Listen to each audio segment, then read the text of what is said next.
Hello everyone and welcome back to my bedroom because today we have the Sonos One with us.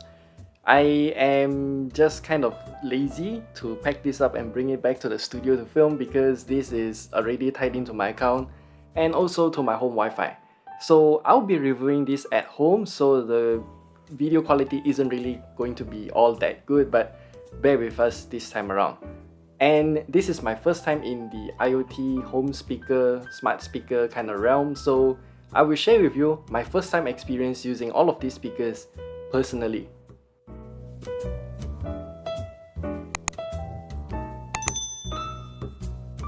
So to start, I would say that the Sonos One is an IoT device because it's always connected to the internet. Or if you don't want to connect it to the internet, you can, but you still have to connect it to your local network to play music. Because this speaker does not support Bluetooth or the traditional 3.5mm headphone jacks, the only port it has is actually an Ethernet port at the back here. So the Sonos One that we have here, I would consider it to be alternative if you are getting the Amazon Echo, the Google Home pods or the Apple Home pods, whatever pods that you want. This one, you can integrate all of those services into it as well, so making this more like a very versatile 3-in-1-ish kind of smart home speaker.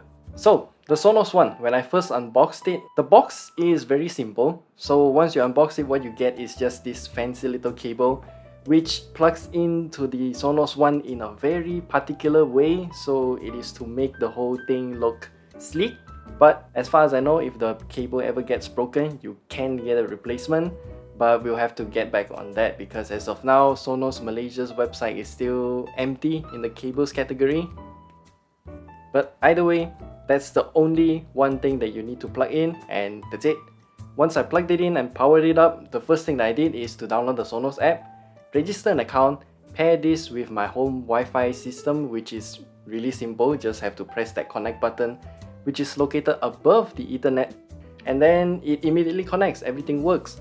So what I did then was to explore the Sonos app a little bit, and then I found out that I can even link in all of my music streaming services because Wi-Fi speaker, and I immediately linked it to my Spotify account because I always use Spotify, and I can immediately start playing music with the Sonos One. But then again, I'm considering myself as a power user. My whole home network is decked out with all of the high-end gear and whatnot. And when I further explored the Sonos app, I found out that this speaker can actually play music through UPnP or DLNA. I'm not sure what's the difference. I think both of them mean the same thing anyway. But either way, it supports that protocol as well. So what I did as a power user myself, I consider myself that, I think, I plugged in a USB drive to my router, and then I set up the UPnP server to be directly on the router itself, and then stream music directly to the Sonos One. That means I can detach any other devices from the internet, and then I can still play music locally. Well, at least via my local network. And speaking of that, we also have to talk about another app that Sonos offers, which is the desktop app. So once I downloaded that, installed, what I can do then is to control much more things via that app because that app's interface is much more intuitive than phone, in my opinion. And what I can do then is to link my Samba server NAS drive and also my PC, which is right behind me, to be discoverable on the Sonos One. The reason why I want to host my own library of music is because I listen to a lot of weird music that is not available on Spotify, but it's free to download on SoundCloud and whatnot. So if I want to play those music, I have to do it this way to host my own UPnP or DLNA server for the Sonos One to play. And I'm glad that Sonos offered all these alternatives for us to play with because it just means that this system is very versatile. When I first played music on the Sonos One that we have here, I was immediately blown by its potential because this speaker is really tiny. I mean, it's not lightweight, it's really dense, but it can definitely produce some fantastic sound out of it. Well, although I do want to show you some recording, this microphone isn't going to pick up all its glory. So I hope it will still serve you as an idea of how it sounds. So have a listen.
But if you don't like how it sounds by default, you can also head into the app either on your phone or also the Sonos S2 app to control its equalizer.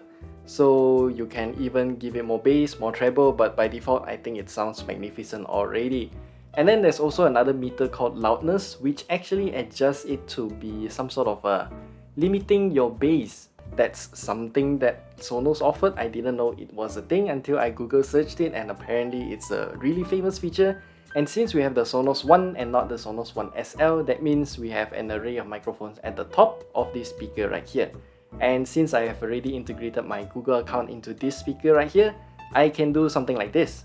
Hey Google, what is the weather today? Today in Seri Kembangan, it'll be cloudy with a forecast high of 31 and a low of 23. Currently it's 30 degrees and mostly sunny. Well, there you go. Actually, we didn't get the Google Assistant to work in the first place, but since we are here in Malaysia, it says the service is not currently available here in Malaysia. But what I've done is to head into my Sonos account, change my country to US, and then paired my Google account to the Sonos instead, and then it allowed me to do so, and that is why I can get it to work. So that's a pro tip for anyone who's not having that service working because it's not available in your country. And speaking of that speaker right here at the top, we have a few buttons. All of them are touch sensitive. So we have a mic mute button, and then a play pause button, and also two buttons right here for play and pause.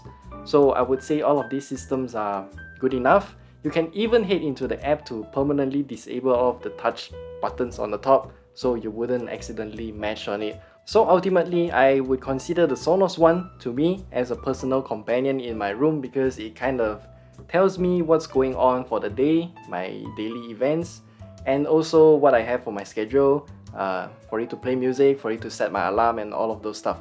Oh, by the way, speaking of alarms, the Sonos One, if you set it to an alarm, it's very subtle in terms of waking you up, but it gives this kind of annoying bumpy, I don't know what's that sound called, and you will have to wake up, physically press on the speaker to disable the alarm. And another thing, this speaker also has a sleep timer in the app itself, so you can press it to automatically pause the music after 15-30 minutes or something like that. They have a few times for you to choose from. Sonos, if you're watching this, please add the widget into the Sonos app itself so that I can easily press on the widget to select how long do I want the timer to be, because that would be a lot more convenient than opening the app, opening what's playing right now, press the button, and then select the timer. So please add that option. Other than that, I would say the Sonos One is a fantastic speaker. I mean, if you're buying two of these, then you can actually use it in stereo mode because it does have that function in the Sonos app itself. And if you have other Sonos speakers around the house, you can actually link all of them together to your account so that you can play the same music around the entire house or at whichever particular room that you are in. So I think that's something cool. So you can add your personal background music, something like that. As for the price though, the Sonos One is at 1,199 ringgit, whereby the Sonos One SL without the microphones is priced at 999 ringgit.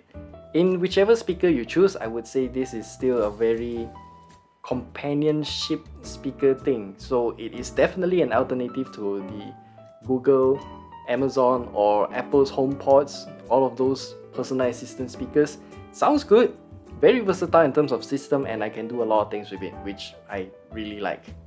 But I do have my reservations about this speaker though, because it is still a Wi-Fi only speaker.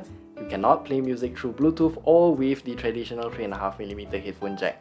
And this means that software support is really important for the Sonos One here, but going by Sonos's track record, they are doing pretty well, so I would say it can last for about 5 years at least. And yeah, if you are looking to invest in something like this, the Sonos One is a good choice. And that's all we have for you today. This speaker is definitely going back to my shelf right there, and I would see you in the next video.